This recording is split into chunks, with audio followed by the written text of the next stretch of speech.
नमस्कार दोस्तों, जय हिंद, वंदे मातरम। आप सभी का स्वागत अभिनंदन है टीटी फैमिली शिक्षकों के परिवार जायसवाल कोचिंग सेंटर पर, पावर्ड बाय शिक्षा ही प्रकाश है।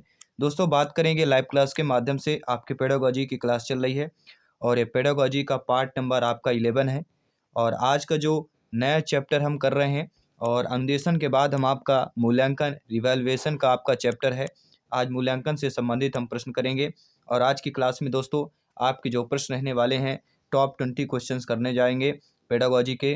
20 में से आप लोगों को फीडबैक क्या है, आप लोगों का यहाँ पे कमेंट क्या है, आप लोगों को कमेंट करके बताना है, स्कोर बताना है। बाकी इसके पिछले पार्ट आपको ऑलरेडी यहाँ पे लिंक दे दिया गया है। तो चलिए देर न करते हुए इस पार्ट को शुरुआत करते हैं पेडागोजी के लाइव क्लास के माध्यम से। आई होप सभी लोग लाइव क्लास के माध्यम से लाइव चैट में सभी लोग ऑप्शन पे जुड़ चुके होंगे। लाइव चैट ऑप्शन पे जुड़ जाइएगा क्योंकि आप लोगों को भी कमेंट करके बताना है, फीडबैक करके बताना है। पहला प्रश्न है, मूल्यांकन का उद्देश्य क्या होता है? मूल्यांकन का उद्देश्य निरपेक्ष होता है, सापेक्ष होता है, एकांगी होता है या बहुमुखी होता है? सभी कमेंट कीजिएगा। देखिए, मूल्यांकन का जो उद्देश्य कहलाता है हम सभी लोग जानते हैं। जी हाँ, वह क्या कहलाता है? मूल्यांकन का उद्देश्य की बात करेंगे वह सापेक्ष में होता है। मूल्यांकन का उद्देश्य है कैसा होता है? सापेक्ष होता है। ना ना आपका एकांगी होता है, ना बहुमुखी, ना ही निरपेक्ष। किस प्रकार से? सापेक्ष की बात करेंगे। इसके बाद जो दूसरा प्रश्न है कि मूल्यांकन है, मूल्यांकन एक परीक्षा है, एक जांच है, एक परख है या उद्देश्य प्राप्त की सुनिश्चितता है? सभी बताइए। एक 3 ऑप्शन जो सेम है, एक चौथा ऑप्शन थोड़ा बड़ा है। तो देखा जाए एक लॉजिकल पॉइंट से तो ऑप्शन नंबर डी सही होता है। लेकिन क्वेश्चन के अकॉर्डिंग देखा जाए, मूल्यांकन जो रिवैल्यूएशन कहलाता है, व्हाट इज रिवैल्यूएशन? मूल्यांकन है, मूल्यांकन क्या हो जाता है? तो मूल्यांकन हमारा उद्देश्य प्राप्त की एक सुनिश्चितता होती है। उद्देश्य प्राप्त की, हमने एमपी टेट की तैयारी किया, जब हमारा मूल्यांकन होगा, रिजल्ट आएगा तो क्या करता है? जो हमने स्कोर प्राप्त किया उसकी सुनिश्चितता करता है कि आपने 150 में से 125 प्लस का स्कोर प्राप्त किया है, 110 किया है, 125 किया है, 130 किया है। ये क्या सुनिश्चितता करता है? आपके प्राप्तांक की सुनिश्चितता करता है। अगला प्रश्न है, किसी वस्तु या प्रक्रिया का मूल्य निश्चित करना मूल्यांकन है? कॉर्नब्रेक, टारगर्सन तथा एडम्स, रेल्फ टायलर या कोई नहीं? सभी बताइए किसने कहा है? जी हाँ दोस्तों, किसी वस्तु या प्रक्रिया का मूल्य निश्चित करना मूल्यांकन है। किसने कहा है? यहाँ पे कहा है, मिसप्रिंट है, तो किसने कहा ये आपको बताना है। किसी वस्तु या प्रक्रिया का मूल्य निश्चित करना मूल्यांकन है, किसने कहा है? तो किसने कहा है?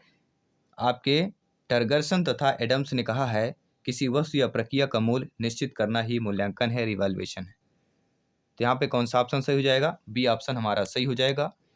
आई hope, no doubt, I hope सभी प्यारे मित्र अच्छे तरीके से प्रत्येक प्रश्न को अटेंड कर रहे हैं और फीडबैक कर रहे हैं। अगला प्रश्न है, घटना वृत्त जो प्रपत्र होता है वह रेटिंग स्केल है, संचयी आलेख है, आपका एनेक्डोटल आलेख होता है या इनमें से कोई नहीं? सभी कमेंट कीजिए। दोस्तों, घटना वृत्त जो प्रपत्र होता है वह हम सभी जानते हैं। जी हाँ, घटना वृत्त और प्रपत्र जो होता है वह हमारा कौन सा कहला जाता है? वह कहला जाता है आपका एनेक्डोटल आलेख की बात करेंगे। घटना वृत्त प्रपत्र क्या होता है? एनेक्डोटल आलेख होता है। सी ऑप्शन यहाँ पे सही हो जाएगा। बाकी बात करेंगे आपके अगले प्रश्न की। अगला प्रश्न जो आपके स्क्रीन पर 5वां प्रश्न आ चुका है, बहुत ही अच्छा प्रश्न है। समझदारी से आप लोगों को कमेंट करना है, समझते हुए फीडबैक करना है लाइव चैट के माध्यम से। सभी लोग लाइव क्लास के माध्यम से लाइव चैट जो ऑप्शन होगा तीसरे नंबर पे वहाँ पे जाइए और प्रत्येक क्वेश्चन का आप लोगों को फीडबैक करना है। आप स्क्रीनशॉट ले सकते हैं। बाकी टेलीग्राम से जुड़िए, टेलीग्राम में सर्च करिए जायसवाल कोचिंग सेंटर, स्पेलिंग आपको दिख रही होगी, यही स्पेलिंग डालिएगा, ठीक है। तो मूल्यांकन की प्रमुख विशेषता क्या होती है? ये वैधता है, विश्वसनीयता होती है, वस्तुनिष्ठता होती है, उपयुक्त सभी होता है। देखिए, मूल्यांकन की बात करें, रिवैल्यूएशन की बात करें, मूल्यांकन की जो प्रमुख विशेषता होती है उसमें देखिए वैधता होती है। हमारे ऑब्जेक्टिव टाइप होते हैं, 150 क्वेश्चंस होते हैं।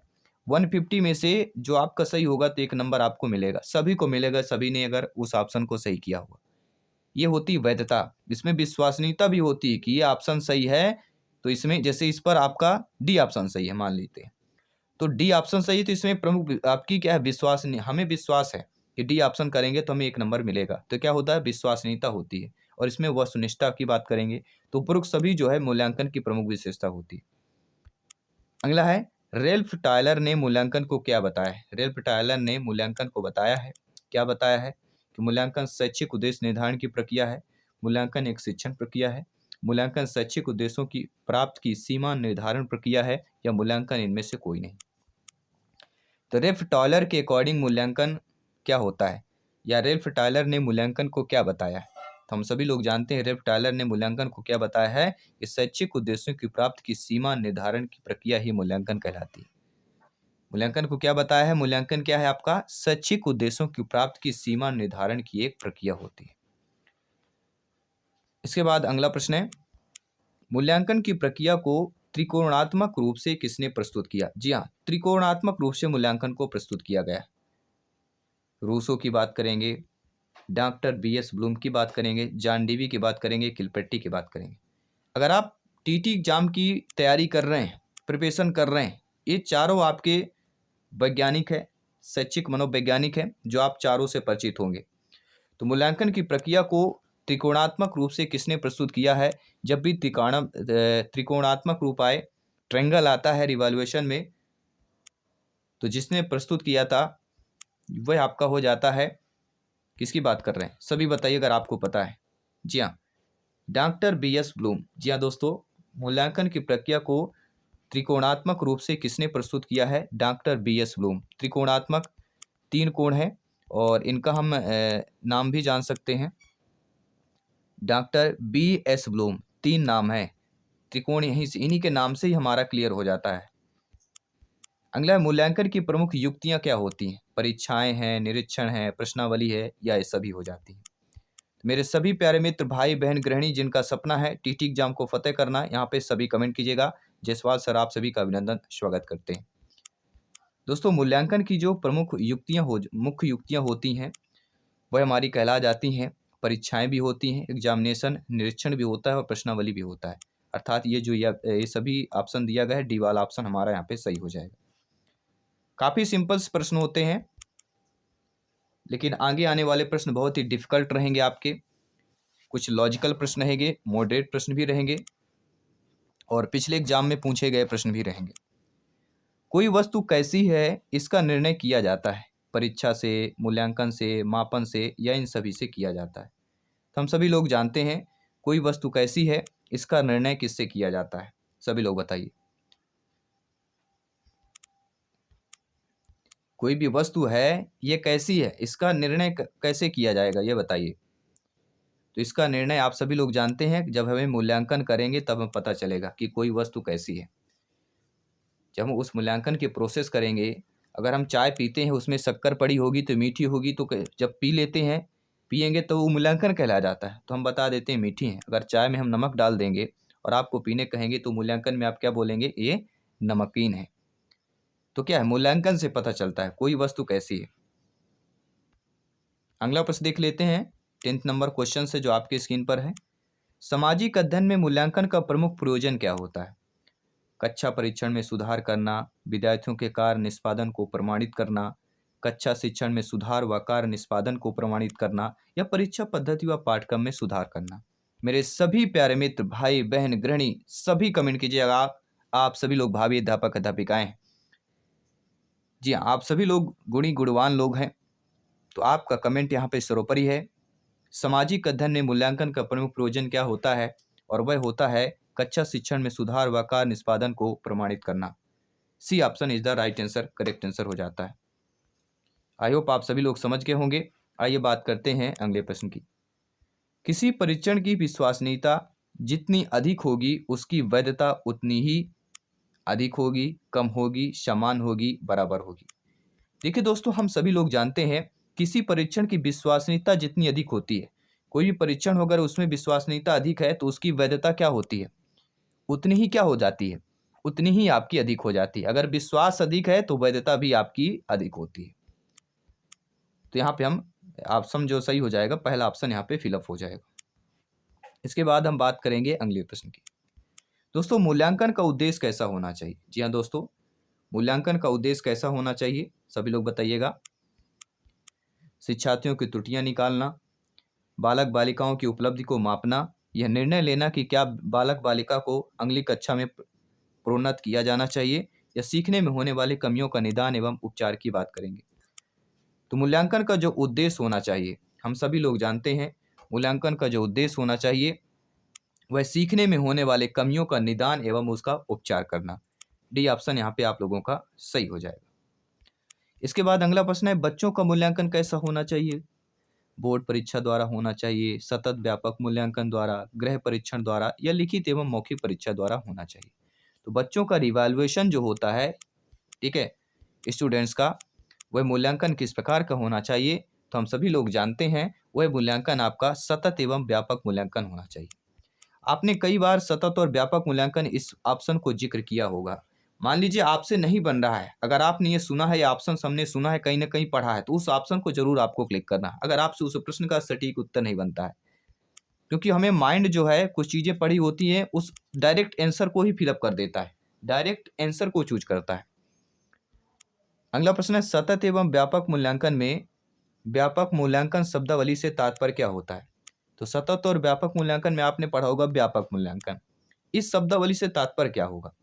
कि सभी विषयों का मूल्यांकन, सह शैक्षिक क्षेत्र का मूल्यांकन, शैक्षिक एवं सह शैक्षिक क्षेत्रों का मूल्यांकन, या शैक्षिक क्षेत्र के मूल्यांकन की बात करते हैं। देखिए, सतत और व्यापक मूल्यांकन में जो व्यापक मूल्यांकन शब्दावली दी गई है, व्यापक मूल्यांकन शब्दावली का जो तात्पर्य होता है, इसका जो अर्थ होता है, वह शैक्षिक एवं सह शैक्षिक क्षेत्र का मूल्यांकन। शैक्षिक के साथ सह शैक्षिक, इसीलिए कहते हैं व्यापक मूल्यांकन, मतलब शैक्षिक भी हो और सह शैक्षिक क्षेत्र, दोनों क्षेत्रों का मूल्यांकन। इसके बाद बात करेंगे अगले प्रश्न की। एक प्रमाणीकृत परीक्षण में क्या होता है? विश्वसनीयता, वैधता होती है, मौखिक प्रश्न होता है, निबंधात्मक प्रश्न होते हैं, या प्रायोगिक प्रश्न होते हैं। बहुत ही सिंपल सा प्रश्न है। सभी आपके क्वेश्चन सिलेबस के अकॉर्डिंग चल रही है, आपके लेवल के अकॉर्डिंग चल रही है, एग्जाम पैटर्न के अकॉर्डिंग चल रही है। एक प्रमाणीकृत जो परीक्षण में होता है वह क्या होता है? हम सभी लोग जानते हैं इसमें विश्वसनीयता और वैधता दोनों होती है, तभी वह प्रमाणीकृत होगा। किसी भी चीज में, वस्तु में अगर विश्वसनीयता वैधता होगी तभी वह प्रमाणीकृत होता है। जब प्रमाणीकृत परीक्षण है तो मतलब उसमें विश्वसनीयता वैधता तो होनी चाहिए। अगला प्रश्न है, मूल्यांकन किया जाना चाहिए क्योंकि? देखिए, आप सभी लोग भावी अध्यापक अध्यापिकाएं, तो ये बताइए, आप लोग जब अध्यापक बनेंगे, कक्षा में जाएंगे, पढ़ाने जाएंगे, तो मूल्यांकन किया जाना चाहिए क्योंकि? रीजन क्या है? क्योंकि मूल्यांकन से बच्चे पढ़ेंगे, क्योंकि बच्चों की उपलब्धि के स्तर का पता चलता है, क्योंकि बच्चों के सीखने के स्तर का ज्ञान होता है, क्योंकि शिक्षकों की उपलब्धि का पता लग चलता है। अब आपको चूज करना है, एक ऑप्शन को चूज करना है और करेक्ट आंसर को चूज करना है, अपने स्कोर को बेटर करना है। तो मूल्यांकन किया जाना चाहिए क्योंकि, किस लिए करना चाहिए? मूल्यांकन इसलिए करना चाहिए क्योंकि बच्चों के सीखने के स्तर का ज्ञान होता है कि बच्चा किस स्तर पर सीख रहा है, हमने जो पढ़ाया है बच्चा कहाँ तक सीख पाया है। मूल्यांकन का उद्देश्य क्या होता है? बच्चों को उत्तीर्ण या अनुत्तीर्ण घोषित करना, बच्चा क्या सीखता है यह जानना, बच्चों के सीखने में आई कठिनाइयों को जानना, या उपयुक्त छवि। अब दो चीजें आती हैं, कई सारे ऑप्शंस हमारे पढ़े हुए। जब भी उपयुक्त छवि हम देखते हैं, आलाप दीज देखते हैं, मन में लाला चाहती है, मन में लड्डू फूटते हैं, बस कुछ नहीं, डी ऑप्शन यहाँ पे सही होने वाला है। तो ये जान लीजिए, मूल्यांकन का जो उद्देश्य होता है बच्चे के सीखने में आई कठिनाइयों को जानना है। भाई, मूल्यांकन हम करते हैं, मान लीजिए आपने बच्चों से मंथली टेस्ट होता है, वीकली टेस्ट होता है, वो किस लिए करते हैं? आपने जो पढ़ाया है, बच्चा उस पर कितना सीख पाया है, कहाँ पर बच्चे में कठिनाई आ रही है, किस लेवल के प्रश्न पे कठिनाई आ रही है, तो बच्चे के सीखने में आई कठिनाइयों को जानना ही मूल्यांकन का उद्देश्य होता है। अगला प्रश्न है, परीक्षा के स्थान पर सतत और व्यापक मूल्यांकन गुणवत्ता मूलक शिक्षा के लिए अधिक उपयुक्त है क्योंकि इसमें संज्ञानात्मक क्षेत्र का मूल्यांकन किया जाता है, क्योंकि इसमें संज्ञानात्मक क्षेत्र का मूल्यांकन किया जाता है, सह संज्ञानात्मक मूल्यांकन सतत और व्यापक क्षेत्रों का होता है, या उपयुक्त छवि। देखिए दोस्तों, परीक्षा के स्थान पर सतत और व्यापक मूल्यांकन गुणवत्ता मूलक शिक्षा के लिए अधिक उपयुक्ति इसलिए होता है क्योंकि इसमें जो है आपका संज्ञानात्मक क्षेत्र का मूल्यांकन होता है, इसके साथ साथ सहसंज्ञानात्मक क्षेत्र का भी होता है, और मूल्यांकन सतत और व्यापक क्षेत्र का भी होता है। इसलिए यहाँ पे उपयुक्त सभी जो डी ऑप्शन दिया गया है, आल ऑफ दीज वाला हमारा ऑप्शन सही हो जाएगा। इसके बाद अगला प्रश्न है, सतत और व्यापक मूल्यांकन की एक तकनीक है, सत्र मूल्यांकन, अर्धवार्षिक होगा, निदानात्मक मूल्यांकन, या इकाई मूल्यांकन की बात करेंगे, यूनिट रिवैल्यूएशन की बात करेंगे।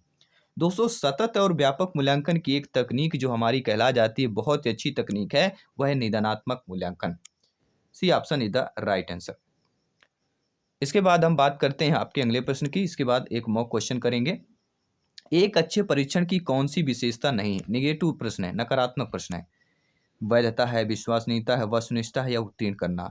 तो हमने पढ़ा है, वैधता पढ़ा है, विश्वसनीयता पढ़ा है, वस्तुनिष्ठता पढ़ा, लेकिन उत्तीर्ण करना जो है अच्छे परीक्षण की कोई विशेषता नहीं होती।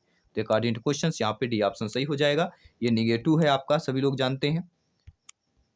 और अगला प्रश्न रहेगा जो मॉक क्वेश्चन के रूप में आप सभी के लिए है कि छात्रों की रटने की प्रवृत्ति को रोकने हेतु कैसे प्रश्न पूछने चाहिए। आप शिक्षक हैं, आप शिक्षक बनने जा रहे हैं, अध्यापक अध्यापिका बनने जा रहे हैं, ये बताइए छात्रों की रटने की प्रवृत्ति को रोकने हेतु आप शिक्षक के रूप में बालक बालिकाओं को, शिक्षार्थी विद्यार्थियों से कैसे प्रश्न पूछेंगे? वस्तुनिष्ठ प्रश्न पूछेंगे, दीर्घोत्तरीय प्रश्न पूछेंगे, लघुत्तरीय प्रश्न पूछेंगे या निबंधात्मक प्रश्न पूछेंगे? चारों ऑप्शन दिए गए हैं।